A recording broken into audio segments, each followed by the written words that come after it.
ආත්ම 100 ගණන් බුදුරජාණන් වහන්සේ වදාලා මහණෙනි එක සතෙකුට මේ කියන්නේ පෞද්ගලික දාන ගැන. එක සතෙකුගේ කුසගින්න නිවන්න පුළුවන් නම් ආත්ම 100ක් ආනිසංස ලැබෙන පිනක් කියලා. ඔන්න සතෙකුට කන්න ටිකක් දීලා රැස් කරන පින.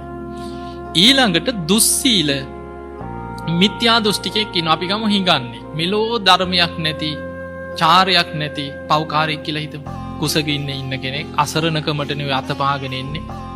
යමක්කමක් තියෙනවා නම් අනුන්ගෙන් ඉල්ලනවා. අපි එහෙම හිතලා අනේ පව් කියලා කෑම ටිකක් දෙනවා. ආත්ම 1000ක් ආනිසංසයි කියනවා. දැන් අපි හිතමු ඒ මිනිස්සයා වැරදි වැඩක් කරනවා නම් ඒකේ විපාක ගෙනියන්නේ කවුද? ඒකේ විපාක ඒ මිනිස්සයා අරගෙන යනාපායකයයි. හැබැයි අපි දානයක් හිත පහදවාගෙන අපි කෑම ටිකක් දුන්නොත් ඒකේ පින කාටද? ඒක Tamanට. ඒ නිසා අපි අනුන්ගේ සිල් හොයන්න ගියොත් මොකද වෙන්නේ? අපිට පින් කරගන්න තියෙන අවස්ථාවල් අතට එන අවස්ථාව අපි අහිමි කරගන්න. දානයක් නොදී ඉන්නවට වැඩිය භයානකයි කෙනෙක්ගේ දානයක් වළක්වන එක. ඕන් කසිප්පුකාරයෝ. ඕක හොරි දෙන්න එපා.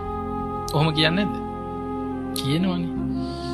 එතකොට බුදුහාඳුරෝ දේශනා කරන මහණෙනි කෙනෙක් තව කෙනෙක්ගේ දානේ වළක්වනකොට කරුණු 3කින් 3 දෙනෙකුට අනර්ථයක් වෙනවා කියලා.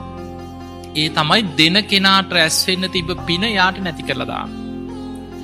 ලැබෙන කෙනාට ලැබෙන්න තිබ්බ ලාභය ඔහුට අහිමි කරනවා.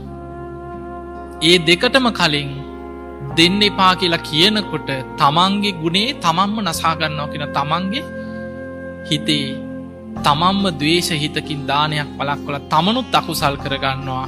දෙන කෙනාගේ පිනත් නැති කරනවා, ලැබෙන කෙනාගේ ලාභයත් නැති කරනවා. එතකොට 3 දෙනෙකුටම අනර්ථයක් වෙනවා. අද සමාජ මේ කෝටි ගාණක් ඉන්න ලෝකේ කන්න නැති මිනිස්සු කොච්චර ඉන්නවද කියලා බලන්න.